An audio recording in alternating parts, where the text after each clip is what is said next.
You know, when people are talking about fishing rods, they often talk about the power and the action of the rod, often as if those two different terms can be used interchangeably, like they're the same thing. Well, they're not.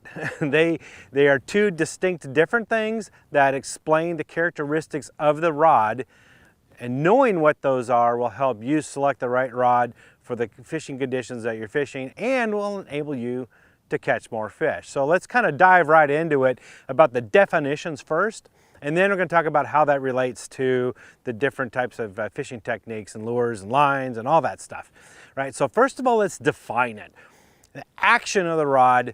Action refers to how long it takes for the rod tip, once it's under load, to come back to its full straight position. Meaning, the shorter the distance it has, the faster the action it is. So think about speed. How short of a time does it take, or how long of a time does it take for it to spring back to its natural state, as just a straight rod? So there's a couple of different ways that it's defined.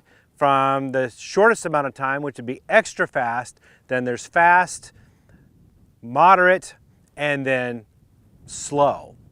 Now, slow is on the other end of the spectrum. Slow would be a rod that can bend the entire length of the rod, almost all the way down to the handle.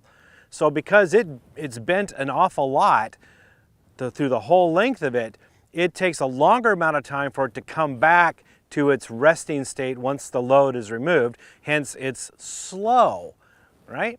And then in between, the moderate and the fast action are the two incremental steps between it and extra fast. Extra fast meaning just the tip of the rod, just a short amount of the rod actually bends, and therefore it has the least amount of travel back to its straight position, so it's extra fast. Okay?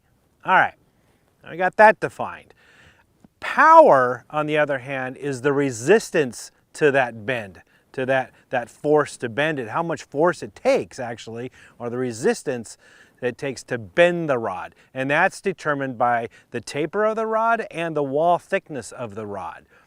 Power can be where a rod takes a lot of effort to move, and that would be an extra heavy, sometimes referred to as heavy by some rod manufacturers, but extra heavy on one end of the scale, which means it doesn't flex very much at all, to the other end of it, which is ultralight.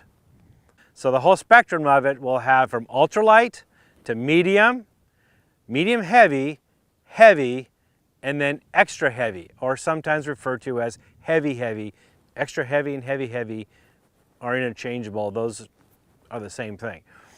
So that's your spectrum in terms of how much force or power it takes to bend the rod, okay?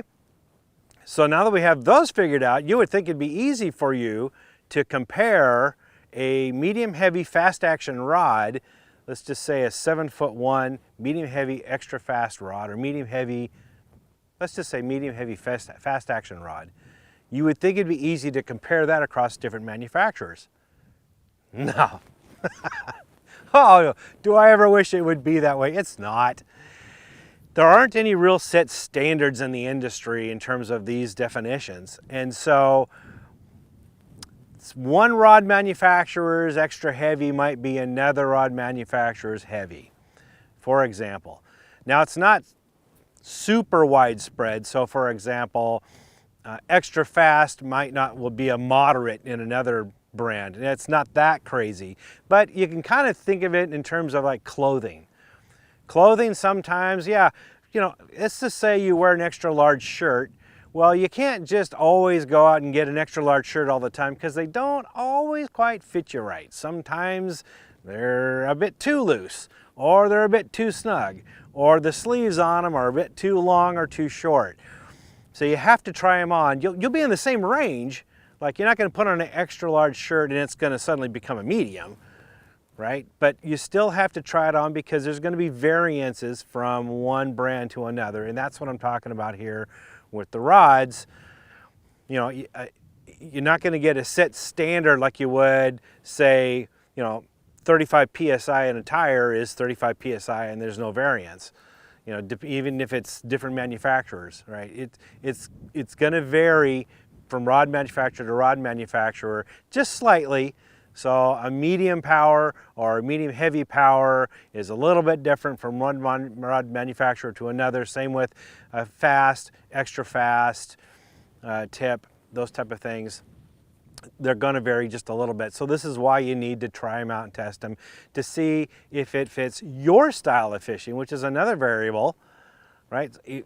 Some people like a little bit stouter rod, others don't, and so on. So what rod manufacturers have done to try to combat that is they'll print on the side of the blank like a range of pound test line and a range of weight for the lures to give you an idea of what it's best used. And some might even go to the extent of saying, hey, this is great for a drop shot rod. This is a good crankbait rod, something like that. They'll actually put the technique on the side to give you an idea of what they feel it's best used for. Doesn't mean that you have to do that and you can go outside the norm. If the rod says it's good for 1/4 ounce to 1/2 ounce lures, you can use an 1/8 ounce lure or 5/8 ounce lure and you'll be okay. The rod police aren't going to come and take you away. So there aren't any hard rules in here, but they're guides, right? There's just to give you an idea of what it can be used for. So that is helpful when you're comparing rods or you're not exactly sure what rod to get, especially if you're thinking about getting a rod for a specific technique. Those guidelines can help you in that. So with that out of the way, let's talk about that though, right? So let's figure out what are the best rod types or the actions or powers to use for the different types of lures and conditions and lines and things like that that you're going to use when you're bass fishing, specifically for bass fishing. So the best way to do that is really to look at the actions. That has more relevance than the power. We'll get to that in a second. But the actions are really what is going to drive your decision on which rod to use. Let's start all the way with the extra fast rod, which again, that has very little flex. The tip just bends, just the upper portion of the rod bends and it comes back to the resting position very quickly. The nice thing about that is that it's super, super sensitive, right? The rod isn't going to absorb the sensitivity or any movement, it's by flexing, it's going to vibrate all the way down that rod to your hand. You're going to feel every little thing. I mean, you're going to feel the fish breathe on your lure. It's super sensitive, which is great. It takes a very little flex before the power of the rod kicks in. And so the power of that rod's really going to be used a lot more in a rod with an extra fast tip. That's great. You can use that for, say for example, you're flipping and pitching into heavy cover where you need to turn that fish around. First of all, you need to feel the bite. And sometimes it's difficult because you can't see the fish when you're throwing in that stuff. So you really need to feel it. You typically throw in a jig or a Texas rig bait, something like that. And once you feel that bite, which sometimes can be subtle, you can set the hook and get the power of that rod into play right away, turn that fish towards you and out of that cover. So he doesn't have a chance to wrap up around whatever it is you're throwing into and use that as leverage to get free.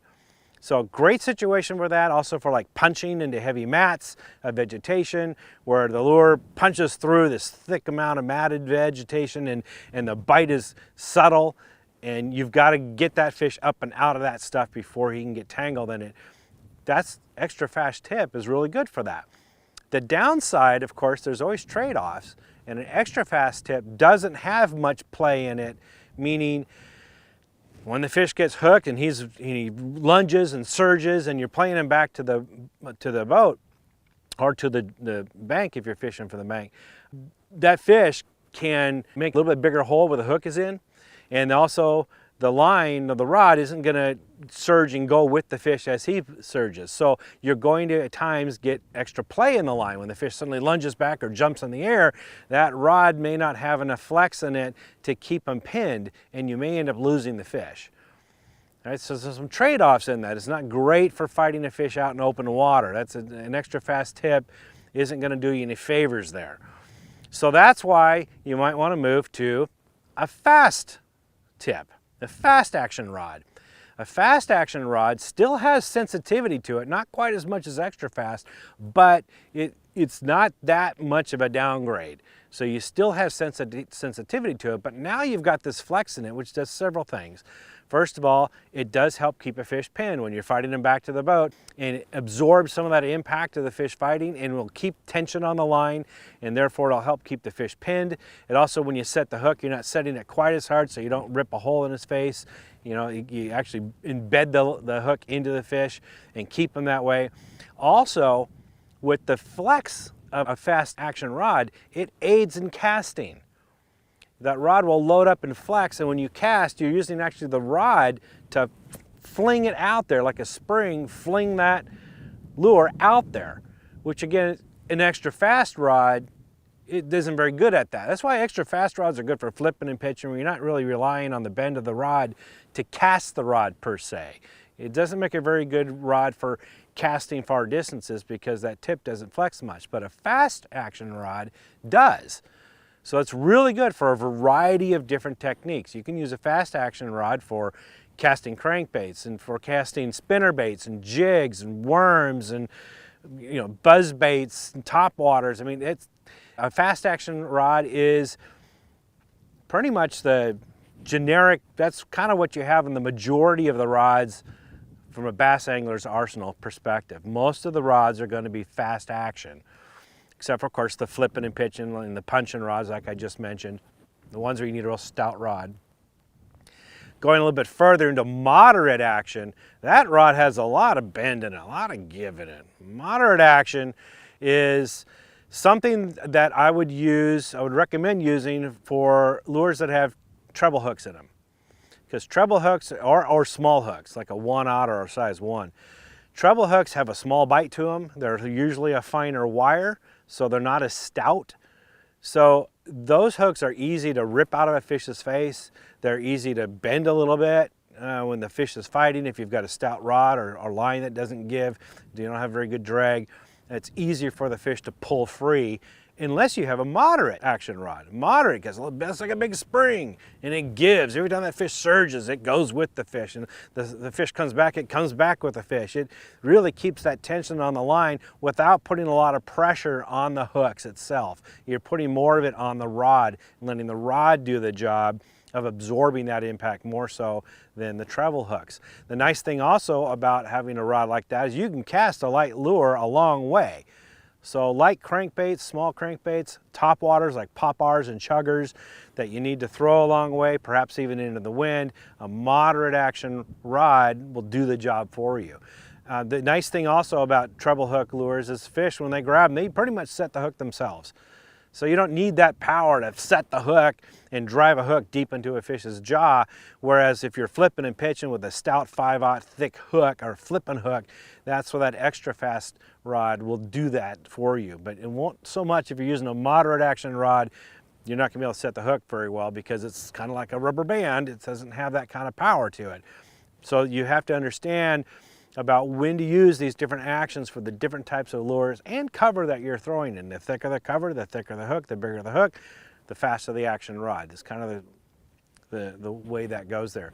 I would not use a slow action rod for bass fishing. It just doesn't have enough power at all. It has enough strength in it to really set the hook in a fish's mouth for a bass. A bass is real bony, his mouth is bony, he's got a lot of cartilage in it. You need some power to set the hook and keep the hook pinned. A slow action rod just doesn't have enough to be able to do that. It's better suited for like trout or crappie, something like that, bream, where you can easily rip the hook out of the fish's mouth. So slow action rods don't really come into play for bass fishing. Now let's talk about power a little bit.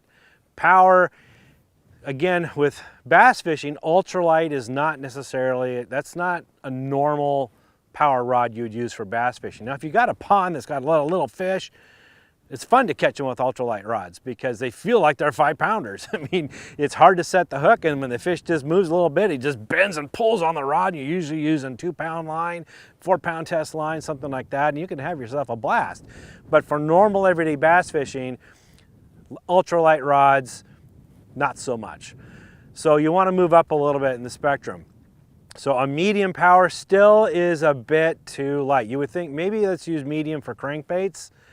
If you use a medium power, moderate action rod, that is still too light for most bass fishing applications. If I were throwing crankbait rods, I would be using, say, a medium heavy, moderate action rod.